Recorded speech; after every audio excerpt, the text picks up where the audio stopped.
বন্ধুরা আপনারা কেমন আছেন? আমি খুব ভালো আছি, আশা করি আপনারা ভালো থাকবেন। আজকে আমি রেসিপিগুলো করবো, আপনাদেরকে দেখাবো। গুরুবার তো তাই আজকে ভেবে নিয়েছি আমি সাদা করবো সব কিছু। এই যে দেখেন ভেন্ডি আলু দিয়ে একটা রেসিপি করবো আমি আলু দিয়ে।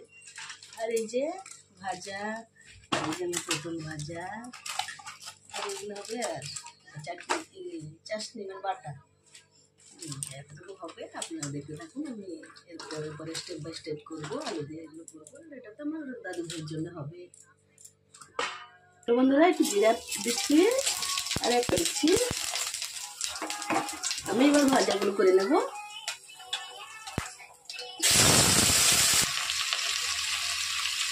লবণ দিচ্ছি, ঠিক আছে,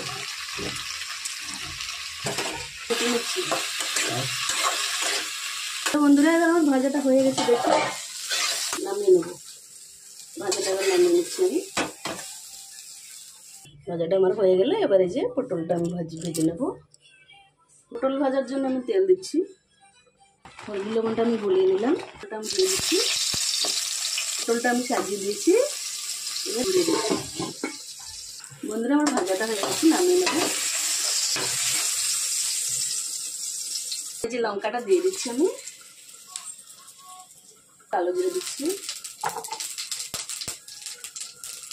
আর একটু জিরা দিচ্ছি, এগুলো দিয়ে দিচ্ছি। এগুলো বাটা করবো তো,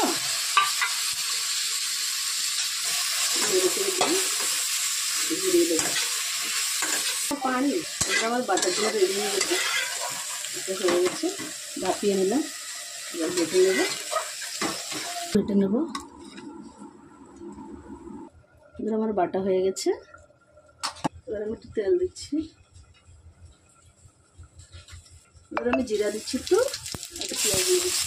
পেঁয়াজটা ব্রাউন হয়ে গেছে, আমার বাটাটা হয়ে গেছে, নিয়ে নেব। আলুটা একটু সিদ্ধ করে নেবো। তরকারির জন্য রসুন, আদা, লঙ্কা, জিরা, তেলটা দিলাম। তেলটা হয়ে গেছে, দিয়ে দিলাম। ভেন্ডিটা আমার হয়ে গেছে, নিয়ে নিলাম। এবার আমি জিরা দিয়ে দিচ্ছি, পেঁয়াজটা দিয়ে দিচ্ছি। এবার আমি মশলা দিচ্ছি, হলদি দিয়ে দিচ্ছি, দিয়ে দিলাম। কড়া হয়ে গেছে, আলু গুঁড়ো দিয়ে দেবো দিতে। আমটা দিয়ে দিচ্ছি। এবার ভেন্ডি তরকারি হয়ে গেছে, দেখি নামিয়ে নেব। হয়ে গেছে ভেন্ডি তরকারিটা।